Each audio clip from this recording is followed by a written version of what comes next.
Hello and welcome to the Jeffersonian. Hey, me, this one. My name is Zach Van High. Welcome to the Jeffersonian, a TV magazine produced by students from Southern Oregon in the Communications Department. The Jeffersonian is produced once a year in cooperation with SOPBS. We share interesting stories from people and places from all over Southern Oregon, but this year was a little different. In March, much like the rest of the world, my classmates and I were confined to our quarters due to the COVID-19, and produced from inside our humble abodes, the show became about the pandemic. So please, welcome our classmates. Hi, I'm Nathan, and I'm from Klamath Falls, Oregon. I'm Sophie, I'm in Walnut Creek, California. I'm Leanna, and I'm in Eugene, Oregon. I'm Cassie, I'm in Ashland. Hi, I'm Shane, I'm in Lake Forest, California. Hi, I'm Kaylee, I'm from Medford, Oregon. Hi, I'm Dakota, I'm from Medford, Oregon. I'm Dustin, I'm in Glen Eden Beach, Oregon. I'm Cheyenne, and I'm in Medford. I'm Amit, and I'm also in Medford. I'm Megan, I'm in Ashland. I'm Danielle, I'm in San Diego, California. I'm Russ, and I'm in Medford. My name is Christopher Lucas, I'm the instructor for this class, and I'm in Ashland. Now that you know everyone, please join us on a journey through our uncertain term. It's a show about our lives as students, workers, and members of the community as we make it through this terrible situation. Danielle Weston starts us off. According to the World Health Organization, at the time of this recording, the world death count is 355,000, with an almost 6 million infected. The virus has devastated the world and left once bustling cities like New York or LA looking like complete ghost towns. However, even in the darkest of times, there are silver linings. Our story looks at one of these silver linings.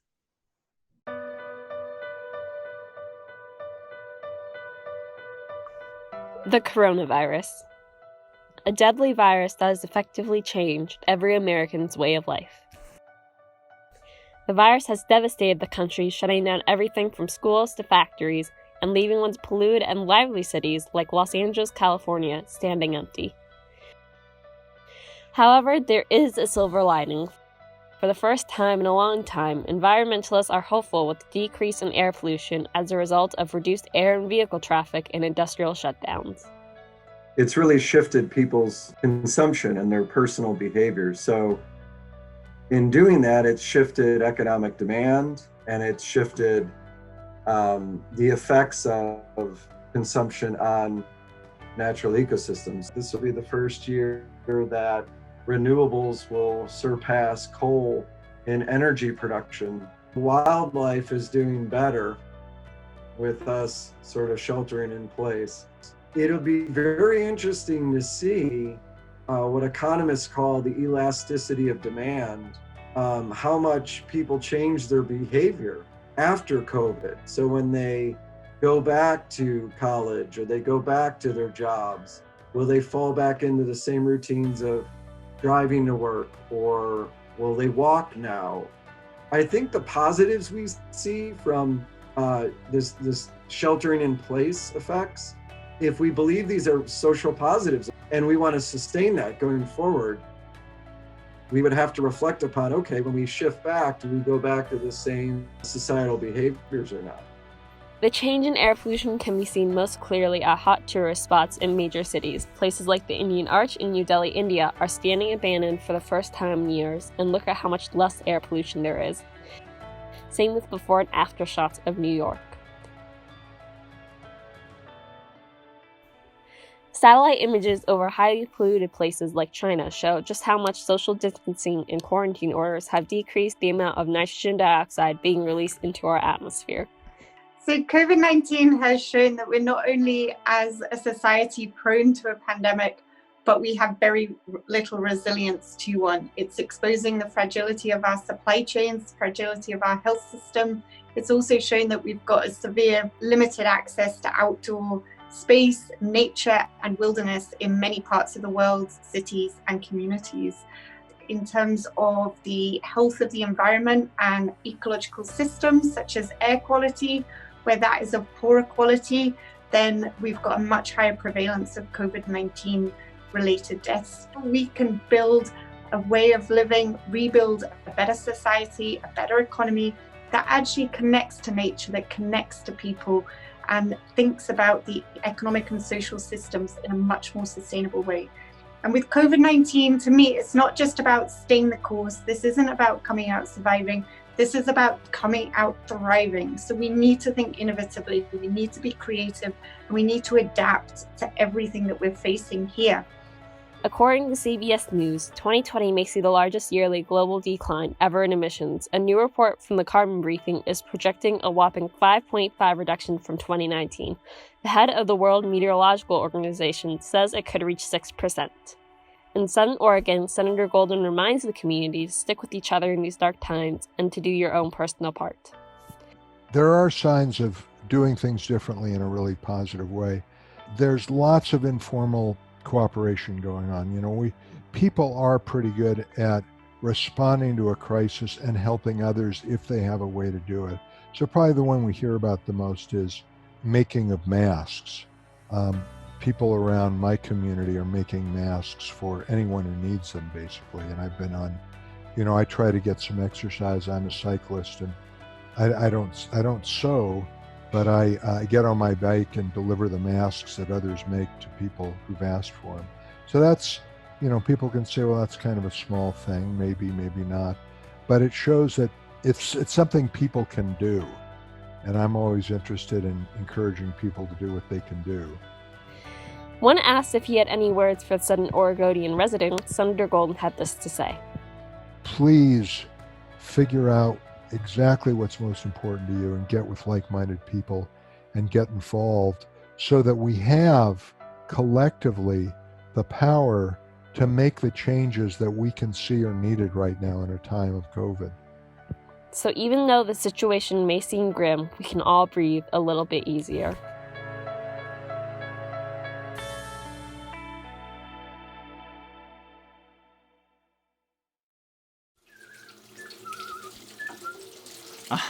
The best defense against the global pandemic is cleanliness.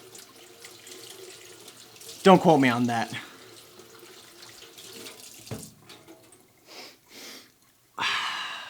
Beautiful.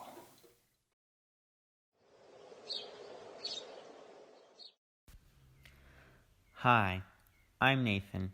This is a story about my journey to find joy in these uncertain times. Come along with me as I explore the majesty of the Lava Beds National Monument. The lava beds are a region of lava flows and volcanic formations formed 45,000 years ago and located near Tule Lake, California. An amazing feature of the lava beds is Sanchin Butte, a 500-foot high cinder cone. There is a trail to the top with beautiful views. Symbol Bridge is a collapsed lava tube cave. The bridge is the section of the lava tube cave that remains standing between collapsed trenches.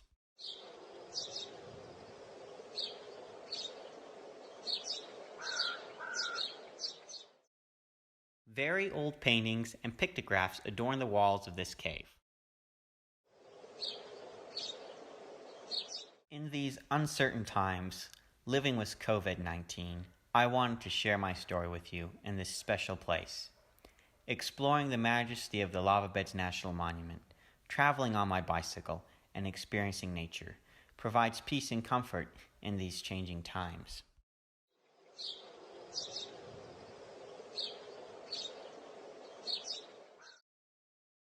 In just 5 weeks, 26 million jobs were lost due to coronavirus. But through it all, essential businesses like grocery stores remained open. We wanted to tell you our story from behind the counter.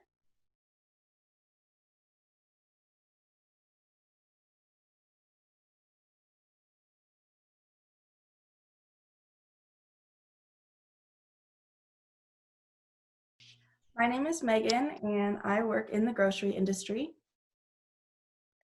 My name is Cassie, and I work as a cashier at a local retail store. My name's Dakota, and I work at a major retail chain as a cashier. So what are some of the ways that this pandemic has affected you guys? For me, it has definitely caused a lot of anxiety of just trying to get out and go to work. I feel like every time I go to work, I'm putting myself at risk. And I never thought I'd be doing this as a college student. Even though the numbers are low in this area, I still feel like I'm just, putting myself at risk because I see hundreds of people a day, and it's been difficult. Yeah, I definitely understand that stressfulness of going to work because it almost feels like my entire job has changed, I do so many new things and there's so many old things I don't even do anymore that it's almost like learning a whole new job. And in the middle of it, we are students, we're still in school and trying to adapt to an entirely new work setting, an entirely new class setting. It's definitely difficult. It took me 2 years to actually land this job. I was mainly applying at retail stores. 6 months later, this whole outbreak happens, and things have gone so crazy to the point to where the store manager, the person that interviewed me, quit earlier this week. While I'm perfectly healthy, my dad has had some heart problems in the past, like a heart attack last year, but he's gotten better. And my brother was born prematurely and has a slightly worse immune system than I do. So while I'll probably be fine, these two not only have a worse immune system than me, but they also work at a retirement center, so I could create more problems right there. This day, this actual day at work, this Saturday, in the middle of May, rivals the size of Black Friday. And it's the freaking 16th, for crying out loud. A good way to have protection is lower the maximum capacity. It should not be this high. And we shouldn't be allowing this. It's insane. I work as a cashier, and we just get constantly slammed with how many people just come by. We need to also put regulations where if you're buying $20 worth of stuff, use a self-checkout line, please. It saves us a bunch of time, so that way we can deal with the guests that have hundreds of dollars worth of inventory that they're buying. There are some new rules they put in, such as us having to clean the carts after a guest used them, and they do have some protections for us, like putting some glass protection right in front of the registers, and we do have to wear a face mask. Almost all employees have to, but there's a lot more they could have done. We've had quite a few customers coming in too. We've noticed that our numbers, the number of people coming into the store are Black Friday numbers. Just as many people coming in and during the holiday season in the middle of May, and it's quite mind-blowing. And we are not prepared for that. We don't have we're not prepared for the panic buying like we see during the holiday season. And that's happening, at this time of year, and we're just not prepared for it. And neither are the people that are, or neither are the warehouses or people that are making the deliveries. Or the manufacturers. Yeah, and neither are the manufacturers as well. Another thing with groups is panic buying was huge in the beginning. Our store, the shelves were completely empty at one point. Our freezer cases, completely empty. And working through that panic buying phase, I don't know how it was for you guys, but it's definitely a challenge to sell everything in your store in one day. We don't normally go through that. That's not what we're meant to do in a day. And that had all kinds of effects on our store.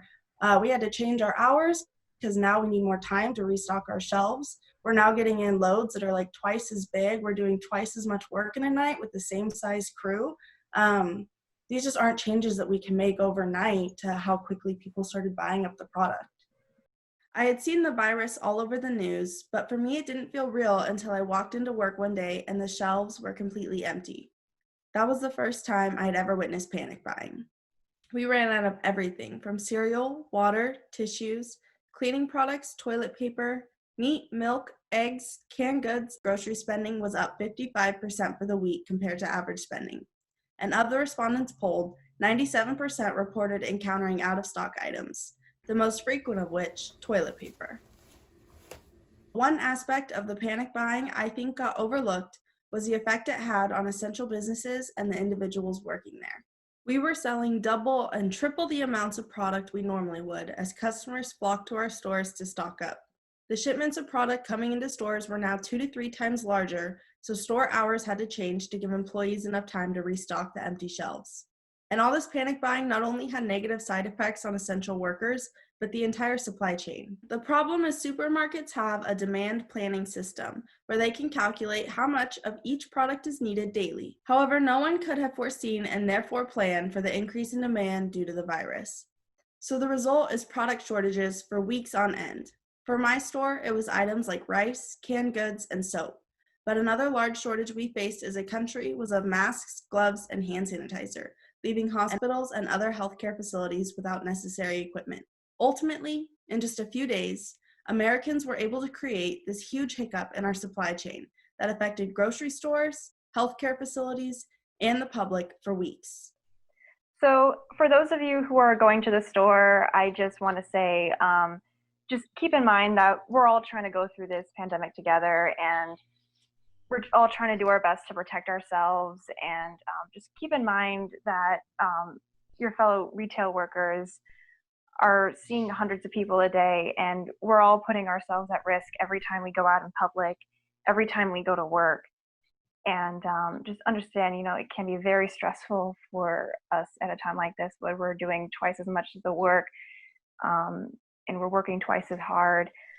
And just keep in mind, that we need to have a general understanding that this is very difficult, and we need to do our best to protect ourselves and others, during this hard time.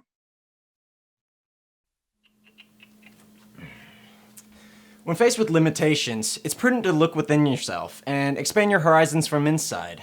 It's always a good time to try new things, like your roommate's spicy kimchi. Down the hatch. Oh, that's immediately spicy. Oh my goodness. There have been many changes to our world due to COVID-19. One thing that has stayed constant is the dedication healthcare workers have to those in need. We took a closer look at the lives of nurses and how they have adapted to the pandemic. Nurses and other healthcare professionals were put on the front lines to battle the COVID-19 pandemic. We asked how the routines have changed, and here's what they told us. Working in the hospital, we're exposed to a lot of germs, and you're wearing that when you come home. So I always make sure to take my shoes off outside before I come inside, because I have a dog who's on the floor and, getting up on my furniture. I don't want to bring that into where our safe space is. Working in a high-stress environment, such as a hospital, can be daunting. We asked Cassie to explain what it was like to come home to her family after being on shift. I think not everyone understands the things that we see on a day-to-day basis, and some things can really take an emotional toll on someone. So having friends or loved ones who also work in healthcare can be really beneficial to debrief on what you've seen and prevent things like burnout or just having this big emotional weight on your shoulders. Living with someone who doesn't work in healthcare can kind of pose a challenge, because I'd like to share how my day went, but I have to explain certain things in detail where it would just be easier to talk with someone who would understand what it's like working in a hospital. I have to stop myself a lot, because there's a lot of things that don't bother me when I'm talking about them, but they can be really emotionally heavy on other people. And I don't realize that because I'm almost numb to some of the things I see. So I have to almost create a filter for the way I describe things or who I'm telling those things to.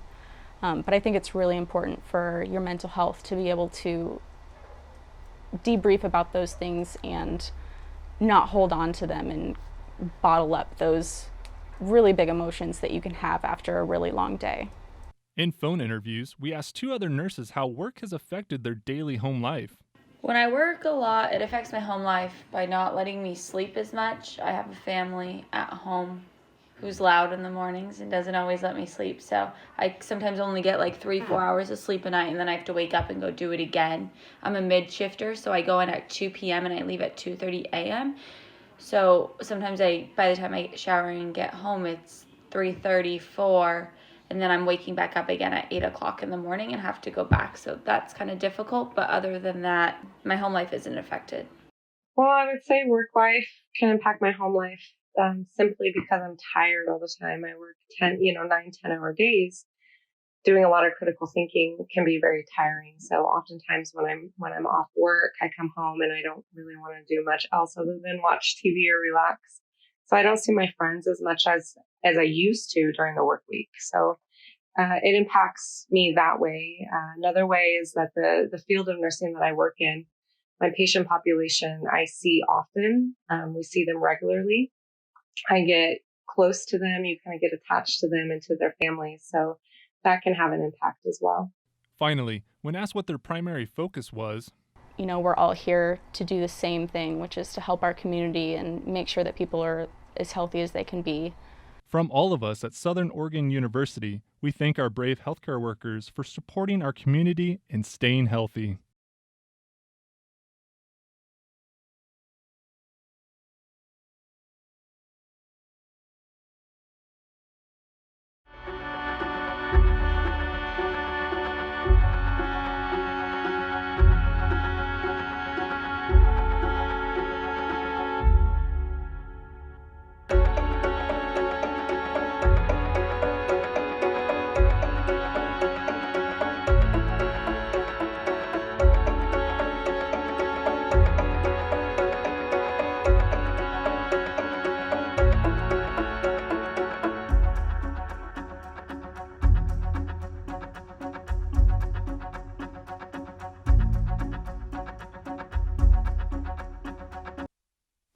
One sure way to keep yourself safe during a pandemic is to practice social distancing. Instead of going out to meet your friends in person, there are countless ways you can meet up and play games online. Go fish. For the third time, Zach, we're playing poker, not go fish. Nope, don't have that one.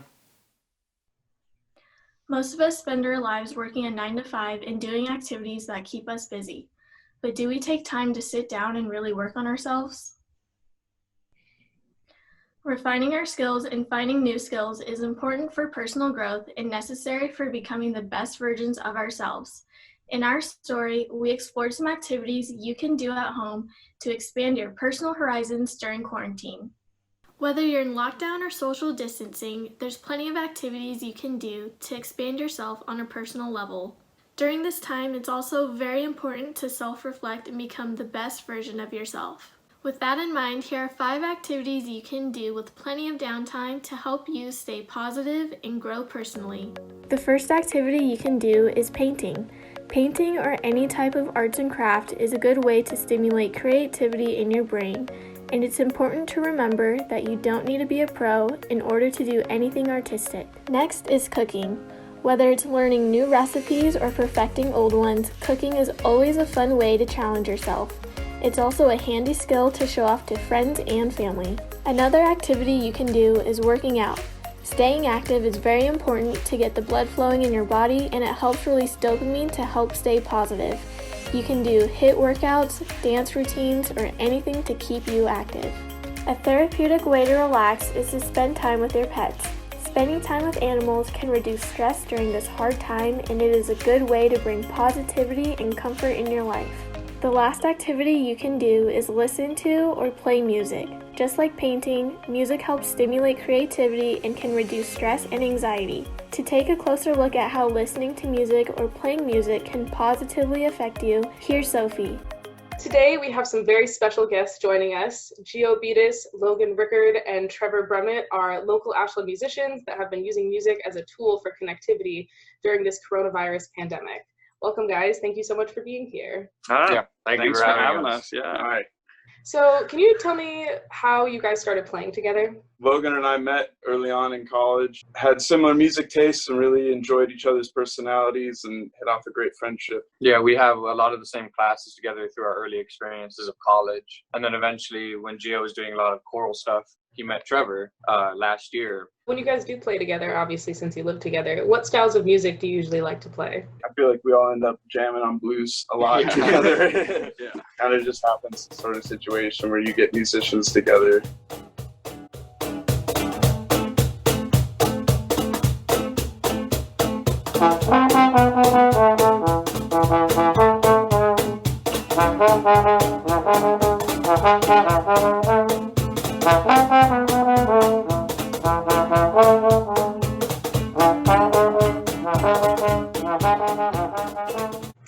And how do you think this experience will translate into your musical lives once this is all over? Really, that gives a lot of time for you to work on like making music with yourself, and not really making music in a collaborative sense, but like really explore what you want. It's situations like these where it kind of pushes students to break outside the boundary of, okay, well, these are the pieces that I'm preparing for a giant recital, or these are the things that I'm doing in lessons. It's like when nobody tells us to make music, what music do we make? Right, absolutely.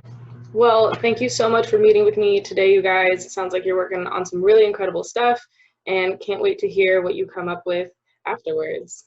Thank you. Thank you. Again, it's really important to take advantage of the immense amount of time during isolation to grow on a personal level. Even when this hardship is over, taking time out of your day to expand yourself with different activities will benefit you. In all, we encourage you to try these activities and to push yourself to new limits to help you stay positive.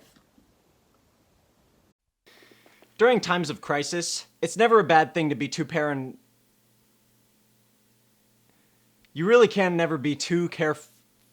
Excuse me one sec.